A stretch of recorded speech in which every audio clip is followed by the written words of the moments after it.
చెప్తున్నా 2019లో మీరు ఓటు వేసేదానికి వెళ్ళే స్కూల్ అప్పుడు ఎలా ఉంది, అప్పుడు వాళ్ళ ప్రభుత్వాల్లో ఎలా ఉంది స్కూల్ ఆశీస్సులతో చెవిలూరుపేట నియోజకవర్గం కూడా మంచి మెజార్టీతో మనం గెలవబోతామని చెప్పి అందరికీ కూడా తెలియజేస్తాం. ఊర్లో ఇద్దరు బాగుపడాలంటే ఆ బాబు రావాలి, కానీ ఊర్లో అందరూ బాగుపడాలంటే మనకి జగన్ రావాలని మాత్రం అందరికీ కూడా తెలియజేస్తాం. ఒకసారి మీరు ఆలోచన చేయండి. ఈరోజు మీరు ఏమన్నా పథకాలు తీసుకుంటే ఎవరి దగ్గర నిలబడాల్సిన అవసరం వస్తుందా? నేరుగా మీ ఇంటికే వస్తున్నాయి కదండి. ఏ నాయకుడైనా మీ దగ్గరకు వచ్చి నేను ఇప్పించా పథకం అని చెప్పే ధైర్యం చేయగలుగుతాడా? ఇప్పుడు నేను ఇప్పించా కాబట్టి నువ్వు ఓటే అని చెప్పే ధైర్యం ఈ రోజు ఉందా ఎవరికైనా? తెలియజేస్తాను.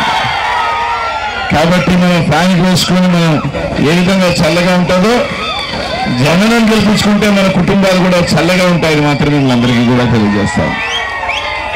కాబట్టి ఈరోజు మిమ్మల్ని నమ్ముకొని ఆ దేవుని నమ్ముకొని తను చేశాను ప్రతి కుటుంబానికి మంచి జరుగుంటే మాత్రం నాకు సాయం చేయమని జగనన్న మన ముందుకు వస్తా ఉన్నాడు, మీ ముందుకు వచ్చాడు. చంద్రబాబు నాయుడు గారు ఈరోజు ప్రజల్ని కాదు నమ్ముకున్నది, అబద్ధాలు మోసాలతో ఈరోజు చెప్తా ఉన్నాడు. ఎందుకంటే చెప్పిన అబద్ధ ప్రచారాలు అన్నీ చెప్తున్నారు. ఎందుకు చెప్తున్నానంటే ఈరోజు ఏదైతే మన ల్యాండ్ టైటిలింగ్ యాక్ట్ అని ఒకటి ఉంటుంది, పేదవాళ్ళకి తెలియదు.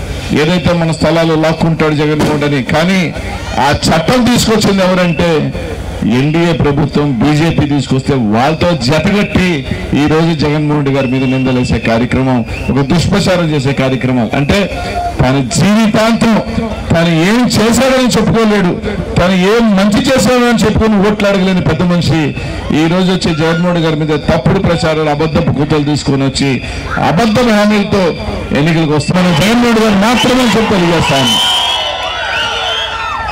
మనందరం ఫ్యాన్కి వేస్తే ఫ్యాన్ కింద ఉంటే చల్లగా ఉంటాం, మనం చల్లని గాలి వస్తుంది. సైకిల్ బయట ఎండలో ఉంటుంది,